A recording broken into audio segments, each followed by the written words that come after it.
예수님께서는 모두 6차례에 걸쳐서 신문을 받으셨습니다. 물론 그 재판들 가운데 재판다운 재판은 한 번도 없었습니다. 하나같이 그 결과가 이미 정해져 있는 전혀 공정하지 않은 재판이었습니다.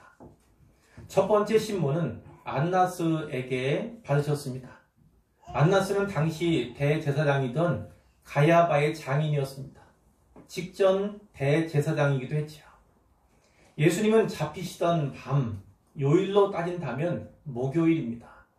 공생의 마지막 일주일의 목요일 밤, 감람산 겟세마네에서 기도하신 후에 배신한 제자 가룟 유다가 이끌어온 검과 몽치를 든 자들에 의해서 체포가 되셨습니다. 그리고 곧바로 안나스 앞으로 압송되어 그에게 신문을 받았지요. 예수님은 여기서부터 이미 모욕을 당하기 시작합니다. 두 번째 신문은 안나스의 사위이자 현직 대제사장 가야바에게 받으셨습니다. 요한복음은 이 가야바를 가리켜 유대인들에게 한 사람이 백성을 위하여 죽는 것이 유익하다.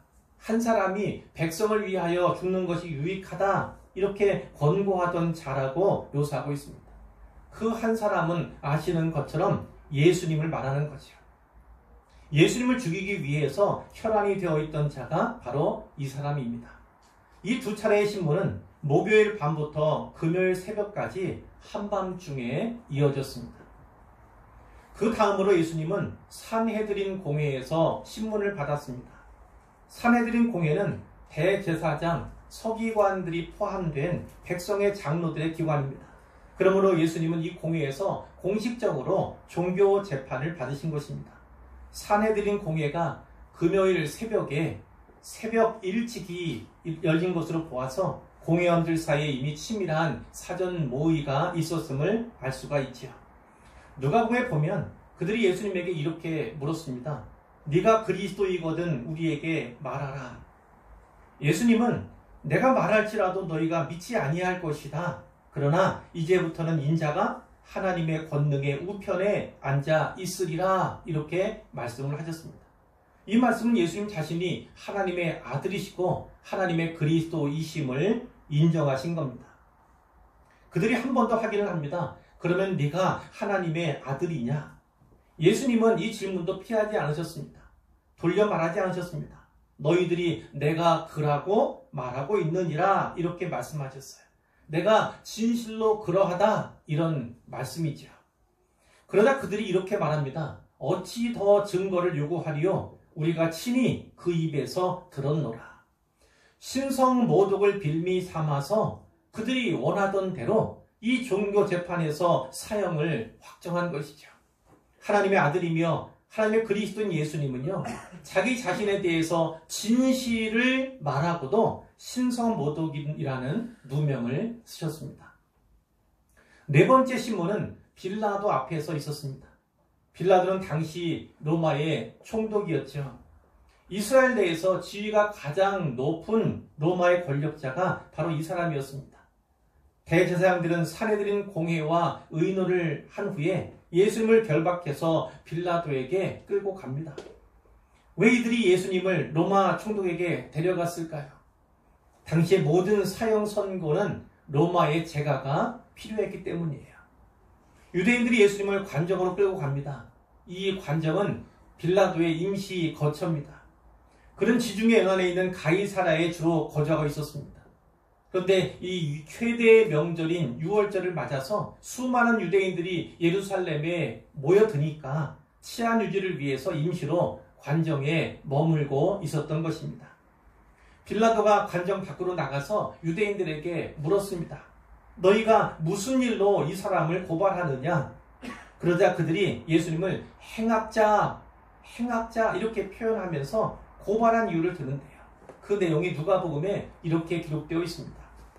우리가 이 사람을 보매 우리 백성을 미혹하고 가이사에게 세금 바치는 것을 금하며 자칭 왕 그리스도라 하더이다. 이렇게 고발을 합니다. 유대 종교 지도자들이 예수님을 죽이려 하는 죄목은 신성모독죄입니다. 그러나 로마 사람인 빌라도에게 그 죄목은요, 별 관심사항이 되지 못합니다. 그러니까 유대인들이 정치적인 문제를 엮어서 교묘하게 고발을 한 것입니다. 백성을 미혹했다고 하죠. 이것은 다른 말로 하면 밀란을 꾀했다는 것입니다. 그러나 사실이 아니었죠. 가이사에게 세금 바치는 것을 금했다. 이것도 이 말이 사실이라면 반역을 저질렀다는 뜻이긴 하지만 이 역시도 사실은 아니었습니다. 예수님은 가이사의 것은 가이사에게, 하나님의 것은 하나님에게 바치라고 가르치셨을 뿐이죠. 마지막 하나는 예수님이 자칭 왕 그리스도라 한다는 것이었습니다.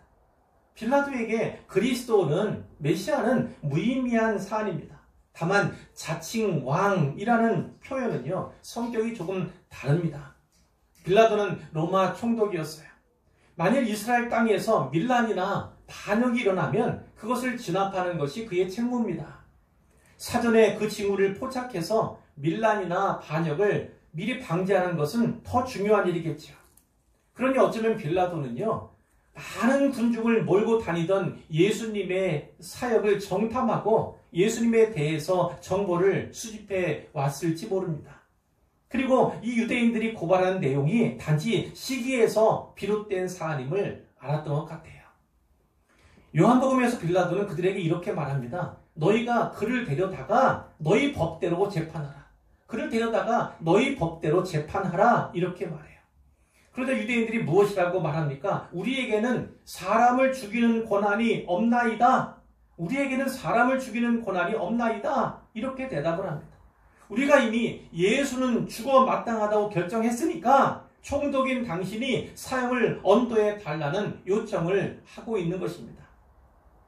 그러나 유대인들의 이 세 가지 고발에도 불구하고 빌라도의 질문은 이것뿐이에요. 네가 유대인의 왕이냐? 이렇게 물어요. 예수님은 내 말이 옳도다 이렇게 대답을 하죠. 빌라도는 이 대답을 들으면서도 이렇게 말합니다. 내가 보니 이 사람에게 죄가 없도다.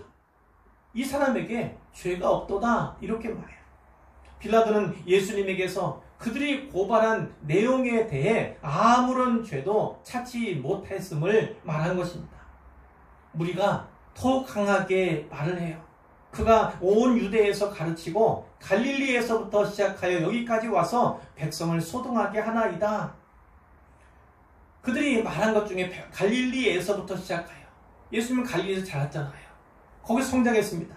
갈릴리 사람으로 불렸는데 빌라도 그 얘기를 듣고 그가 갈릴리 사람이냐? 이렇게 묻지요. 그러면서 그 갈릴리를 관할하고 있던 헤롯을 기억합니다. 그가 헤롯의 관할에 속한 갈릴리 사람임을 알고 헤롯에게 보내기로 하는 거예요. 예수님께서 헤롯의 관할 지역인 갈릴리 출신이기 때문에 빌라도가 예의상 그리고 이 판결의 책임을 헤롯에게 넘기는 의도에서 빌라도가 예수님을 헤롯에게 보낸 것입니다.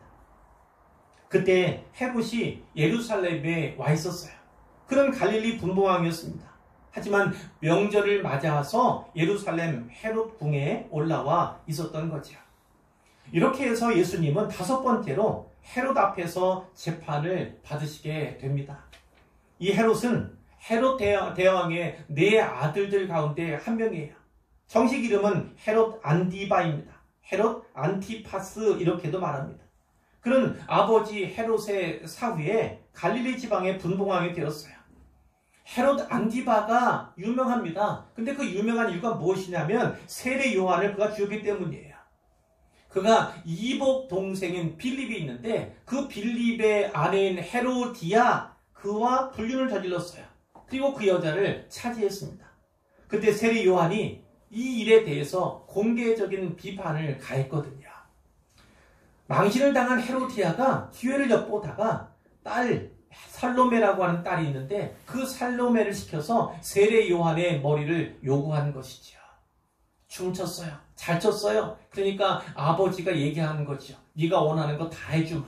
그때 이 딸인 살로메가 이 엄마인 헤로디아의 사주를 받고요. 어떻게 합니까? 세례 요한의 목을 구하는 거죠.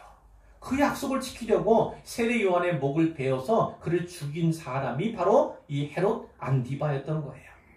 그런데 헤롯이요, 능력을 행하시는 예수님에 대한 소문을 들어요. 그리고 두려워합니다. 두려워하는 이유는 자기가 세례 요한을 죽였는데 자기가 죽인 그 세례 요한이 죽은 자 가운데서 살아난 것이 아닌가, 이런 생각을 가지기 때문이에요. 하지만 시간이 지남에 따라서 예수님이 세례 요한의 환생은 아니구나, 이것을 알았을 거예요. 누가복음 23장 8절 이하에 보면요, 빌라도가 자기에게 예수님을 보내었을 때, 빌라도가 자기에게 보냈잖아요, 예수님을. 그랬을 때 헤롯이 예수님을 보고 매우 기뻐했다, 이렇게 기록하고 있어요. 그 기뻐한 이유가 무엇이냐면 이미 그의 소문을 들었으므로 보고자 한 지 오래였다. 예수님을 만나고 싶었어요. 복음을 듣기 위해서, 가르침, 진리, 그것이 아니지요. 무엇 때문이냐면 무엇이나 이적 행하심을 볼까, 많은 기적의 소문들이 있는데 내 눈앞에서 그것이 이루어지기를 내가 그것을 진짜 봤으면 좋겠다, 이 생각 때문에 예수님을 언제나 볼 수 있을까, 이렇게 기대해 왔던 거예요. 그러나 그가 예수님에게 여러 가지를 묻지만 예수님은 아무 말씀도 하지 않으십니다. 아무런 대답도 하지 않으셨어요. 그때 대제사장들, 서기관들이 힘써서 고발을 하죠. 결국 헤롯은 예수님에게 기대했던 것을 아무것도 얻을 수 없어요. 예수님께서는 말씀도 하지 않으셨죠. 아무런 기적도 베풀 만한 그런 형편이 안 되니까 헤롯이 군인들과 함께 예수를 업신여기고 희롱하고 그에게 빛난 옷, 이 빛난 옷은 자색 옷을 입혔다는 거예요. 그래서 빌라도에게 도로 보내는 거예요. 성경은 이렇게 기록합니다. 헤롯과 빌라도가 전에는 원수였으나 당일에 서로 친구가 되었다고 기록하고 있어요. 무엇보다 헤롯의 입장에서는요, 로마 총독인 빌라도가 이 갈릴리의 분봉왕인 자기를 인정해주지 않는다, 이렇게 생각해 왔는데, 불만을 갖고 왔는데, 이때 비로소 자기의 신분, 지위를 인정해 준 것 같아서 이제 관계가 좋아지게 됐다는 것이에요. 이제 마지막으로 예수님은요, 다시 빌라도입니다. 다시 빌라도 앞에서 재판을 받으시게 되는데요. 누가복음 23장의 기사는 이렇게 되어 있습니다. 빌라도가 대제사장들, 관리들, 백성들을 불러 모읍니다. 그리고 이렇게 말합니다. 너희가 이 사람이 백성을 미혹하는 자라 하여 내게 끌고 왔다. 그렇지만 내가 신문에 보니까 너희가 고발하는 일에 대하여 이 사람에게서 아무런 죄도 찾지를 못하겠다. 나만 아니라 헤롯도 나와 같이 여겨서 그를 도로 나에게 돌려보냈다. 내가 할 수 있는 일은 그를 죽이는 것이 아니라 그를 때려서 놓아주는 일뿐이다, 이렇게 얘기를 하죠. 하지만 무리들은요, 일제히 소리 지릅니다. 이 사람을 없이하고 바라바를 우리에게 놓아주소서, 이렇게 외치는 거예요. 여기 바라바라고 하는 한 사람의 이름이 나오죠. 예수 대신에 바라바를 놓아달라는 외침은요, 오늘 본문 6절과 관련이 있습니다. 6절에 보면 명절이 되면 백성들이 요구하는 대로 죄수 한 사람을 놓아주는 전례가 있더니, 언제부터 이 전례가 있었는지, 누구 때로부터 시행이 되었는지는 잘 모릅니다. 여기에 바라바라고 하는 사람이 나오는데 누가복음 23장에 보면 이 바라바에 대해 이렇게 되어 있어요. 이 바라바는 성중에서 일어난 밀란과 살인으로 말미암아 옥에 갇힌 자로라, 이렇게 되어 있습니다. 오늘 본문 7절에는 좀 더 구체적으로 밀란을 꾸미고 그 밀란 중에 살인하고 체포된 자, 이렇게 기록되고 있죠. 우리가 나아가서 그 전례를 들면서 전례대로 해달라, 우리가 요구하는 그를 석방시켜달라, 이렇게 요구를 한 것입니다. 이때도 빌라도는요, 예수님을 놓고자 합니다. 무엇이냐면 예수님 죄가 없으니까 석방하고자 했다는 거예요. 그래서 다시 예수는 무죄하다, 이 죄인은 무죄하다, 이렇게 예르기를 했다는 거예요. 두 번째로 이렇게 얘기했죠. 하지만 이 무리가 그를 십자가에 못 박게 하소서, 십자가에 못 박게 하소서, 다시 소리를 질러 외치는 거예요. 빌라도가 세 번째로 얘기합니다. 세 번째. 이 사람이 무슨 악한 일을 하였느냐? 나는 그에게서 죽일 죄를 찾지 못하였나니 때려서 놓으리라 자기의 의지를 다시금 밝히는 거지요. 빌라도는 예수님이 명백히 무죄임을 알고 세 차례에 걸쳐서 예수님을 놓아주려 했던 거예요. 본문 10절과 같이 대제사장들이 시기로 예수를 넘겨준 줄 알미러라.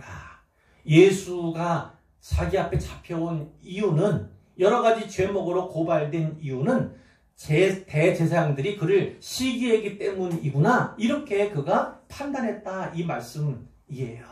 하지만 그 대제사장들이 무리를 충동하는 겁니다. 도리어 바라바를 놓아달라, 이렇게 다시 외치게 하는 것이죠.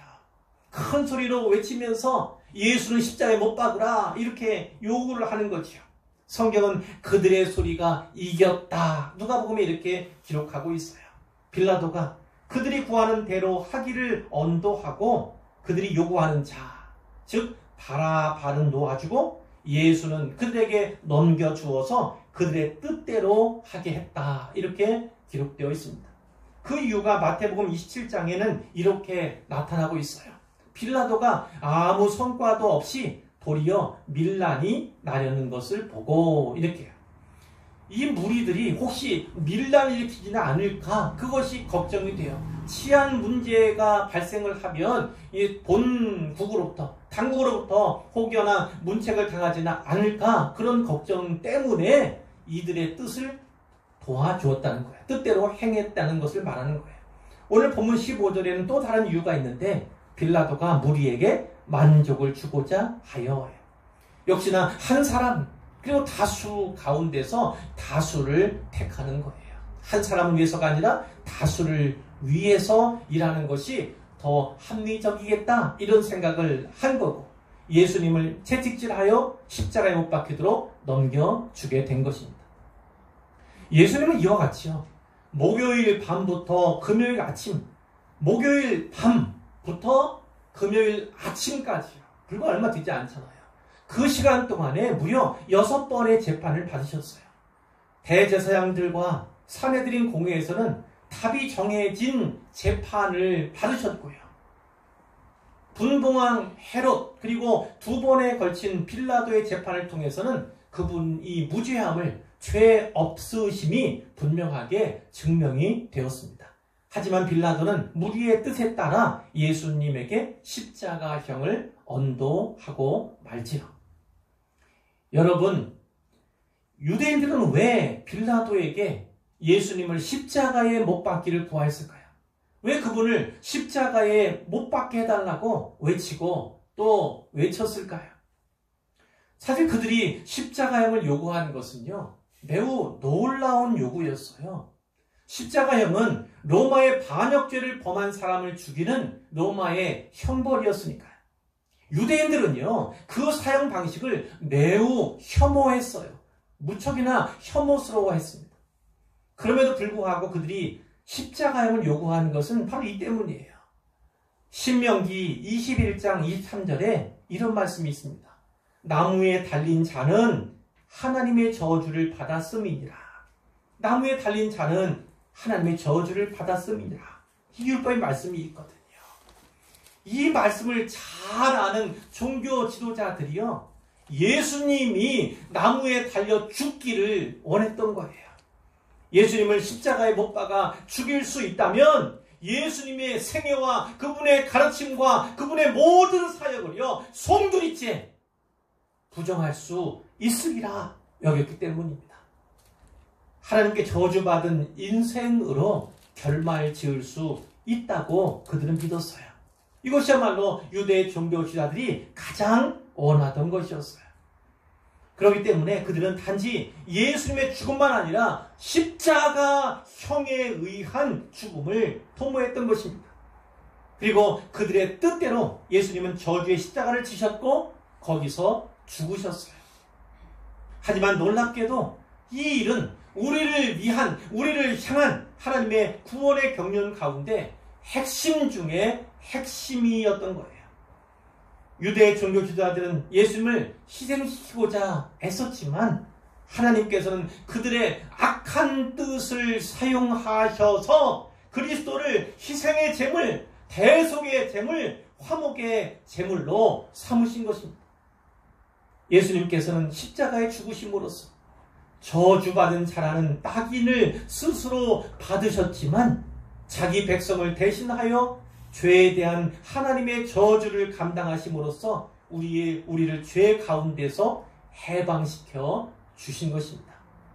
그런데요, 이 십자가의 은혜를 어쩌면 인생에서 가장 진하고 실감나게 경험한 한 사람이 여기 있습니다.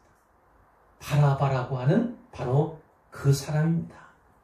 이 사람은요, 앞서 보았던 것처럼 성중에서 밀란을 꾸미고 그 밀란 중에 살인을 하고 체포되어 옥에 갇혀 있었어요.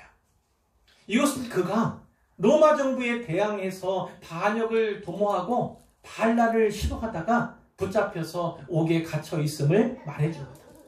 그는 열심당원이었을 가능성이 매우 큽니다. 바라바는 이제 어떻게 될까요?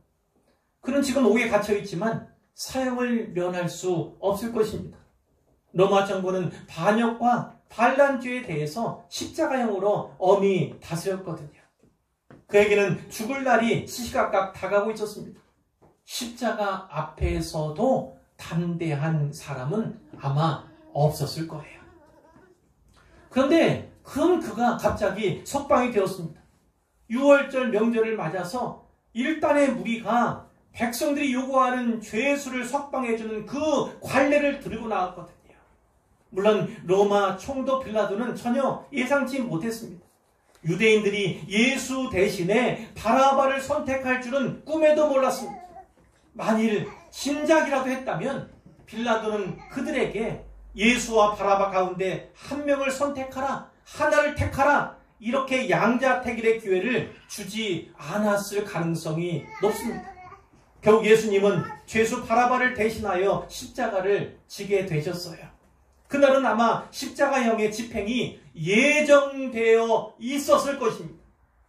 우리가 알다시피 예수님의 십자가 좌우에 2명의 행악자가 십자가에 달려 있었잖아요.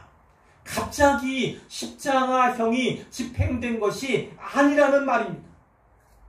예수님이 달린 그 십자가는 원래 바라바의 몫이요 그의 죽음의 자리였을지 몰라요. 그렇다면 바라바의 처형을 위해 준비된 그 자리에서 예수님께서 바라바 대신에 죽으신 것입니다. 우리는 바라바에 대해서 많은 정보를 가지고 있지 않습니다. 성경이 더 이상은 말씀해 주지 않기 때문이죠. 따라서 예수님의 죽음이 바라바를 위한 대속의 죽음이었다, 대속적인 죽음이었다, 이렇게 콕 집어서 말할 수는 없습니다. 다만 우리는요, 이렇게 상상해 볼 수 있어요. 스웨덴의 노벨 문학상 수상 작가 가운데 페르 라게르크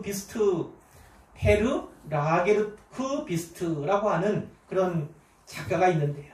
그 작가가 이렇게 상상을 했습니다. 그는 그의 장편 소설인 바라바라는 소설에서요, 이 풀려난 바라바가 이후에 어떻게 살았는가, 그것에 대해서 상상했어요. 그리고 그의 소설 속에서, 그리고 그 소설을 바탕으로 1962년에 제작된 같은 이름의 영화에서 바라바는 다시 감옥에 갇히고 사슬에 묶인 죄수의 몸으로 기독교인이 되는 그 바라바를 그리고 있습니다. 그런데 그의 이름에는요, 특이한 점이 있어요. 영적인 측면에서 깊이 생각해 볼 만한 점이 있다는 거예요. 바라바는요, 저 화면에 보이시죠? 바라바는요, 아빠스 이렇게 되어 있어요. 실제 의미는 우리는 바라바 이렇게 번역이 되어 있지만 바르 아빠스 이렇게 기록할 수 있는, 물론 그것은 헬라어로 기록된 것입니다. 자, 생각해 보세요. 바디메오라고 하는 거지 맹인을 아시죠? 바디메오라고 하는 거지 맹인. 그 이름에서 바는 아들이란 뜻입니다. 아들이란 뜻이에요. 그 이름의 전체 뜻은 디메오의 아들이라는 거죠. 바디메오에서 뒤에 이름 디메오는 아버지 이름이고요. 그 아들이란 뜻이 바로 바라는 그 말에 담겨 있다는 그 말씀이죠. 이 이름과 같이요. 이 바는 아들이란 뜻입니다. 그리고 아빠스, 그것은 아버지, 아빠. 성경에도 아빠, 아버지 이렇게 표현되어 있잖아요. 바로 이 사람들의 말과 우리 말이 거의 동일합니다. 그러니까 바라바는 무슨 의미냐면 아빠의 아들이라는 뜻이에요. 아버지의 아들이라는 의미예요. 바라바가 열심당원이었기 때문에 아무개 이와 같이 가명을 썼는지는 알 수 없지만 이 이름 바라바는요, 뜻밖에도 기독교 신앙의 핵심을 보여주는 이름입니다. 예수님께서는 이 한 사람 바라바를 대신해서 죽으셨을 뿐 아니라 이 세상 모든 아버지의 아들들, 이 세상 모든 바라바를 대신하여 죽으셨다는 말씀이에요. 여기서 아들, 딸을 구분하는 것은 전혀 무의미합니다. 예수님은 모든 사람, 인류를 위해서 죽으셨다는 것을 분명하게 보여주신다는 거예요. 그리고 모든 인생은 이 바라바, 사형을 앞둔 이 죄수와 그 처지가 다르지 않습니다. 로마서 3장 23절은 이렇게 말씀하죠. 모든 사람이 죄를 범하였음에 하나님의 영광에 이르지 못하더니 그리스도 예수 안에 있는 성령으로 말미암아 하나님의 은혜로 값없이 의롭다 하심을 얻은 자 되었느니라. 이렇게 말씀하고 있어요. 에베소 2장의 말씀에 따르면 우리는 허물과 죄로 죽었던 자들입니다. 지금도 죽어있는 자들이 세상 가운데 많이 있어요. 본질상 진노의 자녀였습니다. 그 진노의 대가로 심판을 받을 수밖에 없는, 심판을 면할 길이 없는, 지옥 갈 수밖에 없는 것이 바로 우리 인생이었다는 것입니다. 그러나 긍휼이 풍성하신 하나님께서 우리를 사랑하신 그 큰 사랑을 인하여 우리를 살리셨다는 거예요. 그리스도와 함께 살리셨다. 그리고 우리를 그분의 자녀로 삼아주셨어요. 이렇게 하나님께서 큰 사랑을 베풀어 주시고 은혜를 경험케 하신 이유가 무엇입니까? 그리스도 예수 안에서 선한 일을 위하여 지으심을 받은 자가 되게 하려고 해요. 그리스도 예수 안에서 예수 믿으면서 예수 믿음으로 말미암아서 변화된 신분, 변화된 모습으로 선한 일을 하도록 하나님께서 이렇게 우리에게 속량의 은혜를, 구속의 은혜를 허락하셨다. 이렇게 말씀을 한 것입니다. 여러분, 바라바는 누구 때문에 살게 된 것입니까? 그 유대인 무리들 외치는 그 외침 때문에 살게 된 것입니까? 아니면 빌라도가 예수 대신에 바라바를 선택했기 때문에 그가 살게 된 것입니까? 그것이 아니라 결정적인 것은 바로 여기에 있습니다. 예수님께서 스스로 죽음의 길을 택하셨기 때문이에요. 예수님께서 십자가를 지시기로 택하셨고 그 이전에 하나님께서 예수님에게, 자기 아들에게 십자가의 길을 준비하셨기 때문에, 예비하셨기 때문에 벌어진 일이라는 거예요. 예수님께서 그 십자가를 선택하신 그 은혜로 말미암아 그가 곧 죽어야 하는, 사형받아야 하는, 특별히 십자가의 형을 받아야 하는 그 가운데서 노임을 받았다. 이렇게 말할 수가 있는 것입니다. 이와 같이 주님께서는 한 사람 바라바를 위하여 죽으셨어요. 그리고 그 한 사람 바라바의 이름이 증거하는 것과 같이 모든 바라바를 위하여 죽으셨음을 기억해야 합니다. 그래서 그분은 우리를 위해 죽으셨고 바로 나를 위해 죽으셨다. 이렇게 고백하는 것이 마땅한 것이죠. 우리는 그분의 피의 공로를 믿음으로 말미암아 그것을 고백하는 것으로 말미암아서 구원을 받고 변화된 신분이 되었습니다. 마지막으로 요청드리는 것은 이겁니다. 당부드리는 것은 이거예요. 그 한 사람이 사망 앞에서 십자가 형벌 앞에서 구원을 받은 것처럼 이제 그것을 면하게 되었던 것처럼 그렇게 또 한 명의 바라바를 주님께서는 오늘도 원하신다는 것입니다. 그렇게 그분의 피의 공로로 말미암아 구원받고 그 구원의 은혜에 감격하게 될 그 한 사람을 우리 주님께서 기다리신다는 거예요. 그렇기 때문에 우리가 해야 할 일은 같습니다. 한 사람에게 집중하는 것이고 한 영혼을 주목하는 것입니다. 이 일을 위해서 더욱더 수고하고 열심을 내고 헌신하는 의왕소망교회 성도 되시기를 우리 주님의 이름으로 축원합니다.